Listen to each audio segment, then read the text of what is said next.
जय श्री राम। आज हम बात करेंगे कामदेव जी के बारे में। कामदेव के बारे में मैं आपको कुछ जानकारी दूंगा। कामदेव को प्रेम, आकर्षण और सौंदर्य का प्रतीक माना जाता है। वे एक सुंदर युवा देवता हैं जिनका धनुष मधुमक्खियों के छत्ते से बना है और बाण पुष्पों के सजाए गए हैं।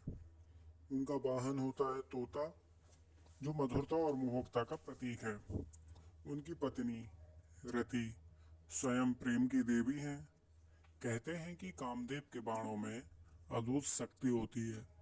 तब उन्होंने भगवान शिव के ध्यान को भंग करने के लिए उन पर प्रेम बाण चलाए तो शिव जी को उन्होंने अपनी तीसरी आंख की ज्वाला से भस्म कर दिया। लेकिन कामदेव की आत्मा अमर रही। तभी से उन्हें अनंत अमर कहा जाता है, यानी दे रहित प्रेम का प्रतीक। अब एक रोचक रहस्य कहा जाता है कि जो व्यक्ति कामदेव की पूजा करता है उसके भीतर गजब का आकर्षण और सौंदर्य आ जाता है। उनका चेहरा दमकने लगता है, उसकी चाल में नजाकत आ जाती है और उनके शब्दों में मोहकता वास करती है। कामदेव नारी के हर अंग में वास करते हैं। उनकी बड़ी बड़ी आंखों में, उनकी कमर की लचक में, उनके पाँव की नजाकत में। जो कोई भी कामदेव का आशीर्वाद पाता है, नारी उसके मुंह में बंध जाती है।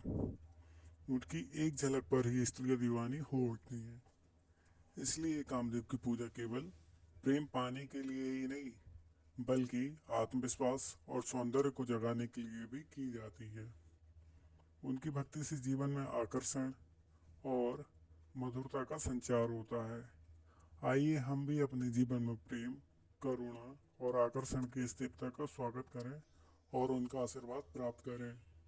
ये तो एक कहानी है, और दूसरी कहानी इनकी ये है कि कामदेव जी ने जब शंकर भगवान के तप को भंग करने के लिए नृत्य करके अपने पुष्पों द्वारा बाण चलाया गया, पुष्प बाण, तो उससे शिव जी का ध्यान भंग हो गया और उनकी तीसरे नेत्र से निकली हुई ज्वाला से कामदेव जी भस्म हो गए।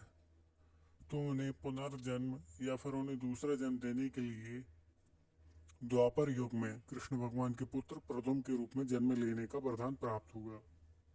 आपने द्वापर युग में कृष्ण भगवान के पुत्र प्रद्युम्न के बारे में भी जाना होगा, जिन्हें की शीघ्र बड़ी आयु करने के लिए एक मछुआरे की पत्नी के द्वारा मछली के थ्रू पाया गया, जिससे कि उन्होंने अपने जादू चमत्कार से उन्हें बड़ा कर दिया शीघ्र ही। इसकी एक कहानी भी है, आप रामानंद सागर की टेलीविजन श्री कृष्णा में भी ये देख सकते हैं। क्या रहता है, काफ़ी सारे व्यक्ति ग्रंथ नहीं पढ़ पाते हैं, तो हमारे कुछ जो सनातन संस्कृति से रिलेशन रखते हैं, सनातन संस्कृति को जानते हैं, लोगों तक पहचानना चाहते हैं, तो वह सीरियल के माध्यम से और नाटक के रूपांतरण से सबके सामने अपने सनातन धर्म और अपनी सनातन संस्कृति को, अपने भगवानों के चित्रों को दिखाया और दर्शाया जाता है।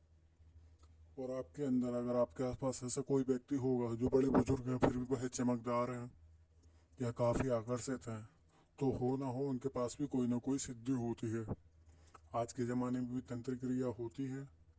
तंत्र क्रिया, यंत्र क्रिया, मंत्र क्रिया। मंत्र क्रिया वह है जो मंत्रों के द्वारा हो, तंत्र क्रिया वह है जो तंत्र के द्वारा हो, और यंत्र क्रिया वह है जो यंत्र के द्वारा हो।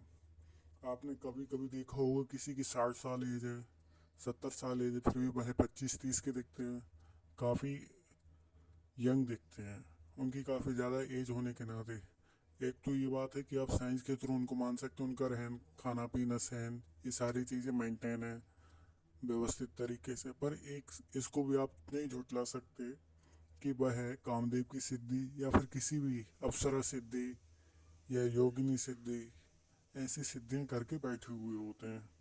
और वह आपके सामने, आपके साथ ऐसे रहेंगे, पर जब आप उनका असली रूप देखेंगे आप समझ नहीं पाएंगे कि ये हमारे साथ डेली घूमते हैं और इनको सारी चीज़ों का ज्ञान है, और उन्हें इन चीज़ों का ज्ञान उनके बड़े बुजुर्गों के द्वारा मिलता है। आपके घर में कोई ना कोई बड़े बुजुर्ग होंगे तो उनको इन चीज़ों का ज्ञान होता है। किसी को सांप झाड़ना आता है, सांप का विष उतर जाता है, बिच्छू झाड़ना आता है। उसी प्रकार हमारे सनातन संस्कृति में काफ़ी सारी क्रियाएं हैं, काफ़ी सारे मंत्र हैं, यंत्र हैं, तंत्र हैं, जिनका ज्ञान जिससे होता है तो वह उस ज्ञान के द्वारा अपने आप को और अपने परिवार को धीरे धीरे ये ज्ञान रूपी धारा बहा देते हैं और देते हैं। अब आपको ऐसे ही कई सारे एग्जाम्पल देखने मिलेंगे अगर आप नोटिस करेंगे। आप गांव में जाएंगे तो गांव में ऐसे केसेस ज़्यादा देखने को मिलते हैं। धन्यवाद। इसी प्रकार की जानकारी के लिए चैनल को लाइक करें, सब्सक्राइब करें।